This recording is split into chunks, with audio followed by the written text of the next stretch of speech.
Hey there, today I want to talk to you guys about incorporating all the yummy food we're growing in our garden into recipes that we can bring into the kitchen that are healthy and delicious.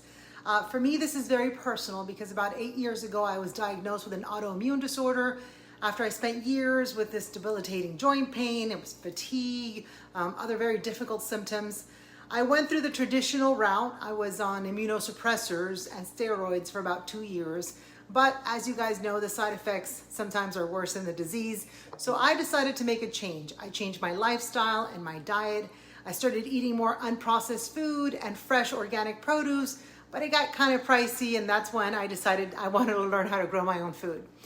At first, I followed a lot of the gardening channels, which are amazing, but found not a lot of the gardeners would tell you what to do with all the food once you grew it. So in this space, I wanted to bridge that gap.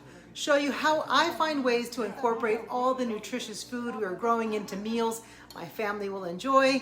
And that's what I'm doing today, showing you exactly how I go from garden to plate right here in my Florida backyard. We're talking fresh, homegrown, nutrient-packed meals that are fun, delicious, and good for your heart. Let's start with the star of the show today, kale. This gorgeous kale has been thriving in my garden. I grow different kinds of kale, curly, red Russian, dinosaur, or lacinato. I'm going to show you easy ways to use it in my kitchen, starting with tricks to destem it fast.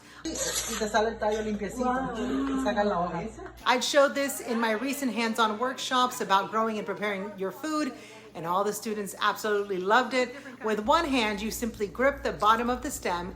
With the other hand, you grasp the kale leaves near the stem and pull them upwards away from the stem.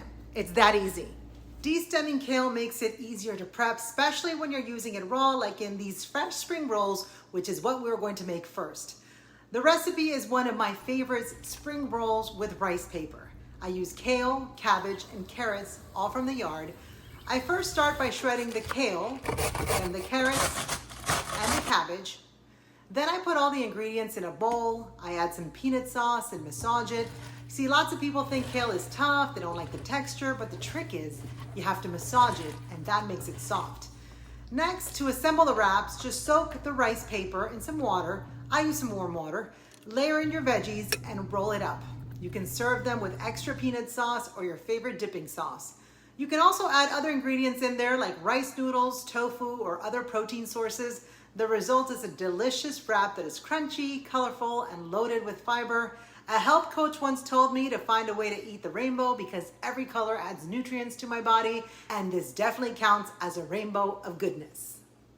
And there you have them. Adding more fiber-rich veggies like kale to your diet supports digestion and keeps you full longer. Plus, leafy greens like kale are rich in nitrates, which help keep your heart healthy. For me, eating this way helps reduce my inflammation, which keeps my autoimmune disease in check.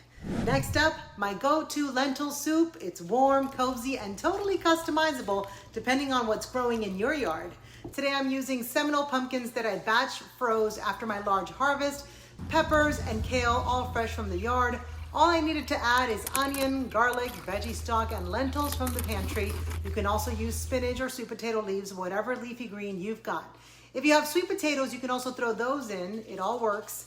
To start, I saute the onions, carrots, and peppers with a bit of water.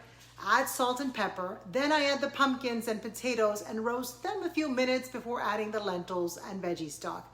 I then cook everything down until the lentils are soft, and at the very end, I throw in the chopped kale so it stays green and doesn't lose its nutrients.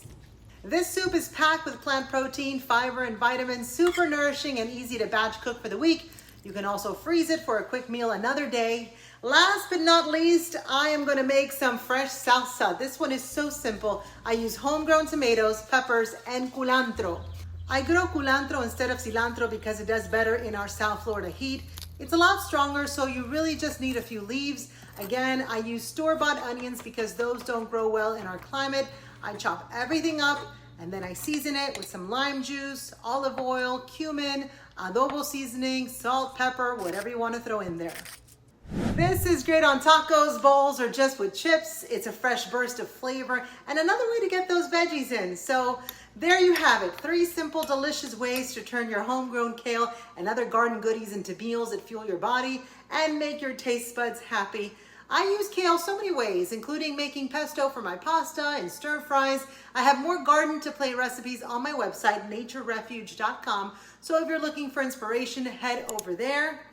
And if you've enjoyed this video, give it a thumbs up, share it with a friend, and don't forget to subscribe for more garden to table goodness. Got a favorite way to cook with kale? Drop it in the comments. I'd love to hear how you are using your harvest. As always, thanks for watching and happy gardening and cooking.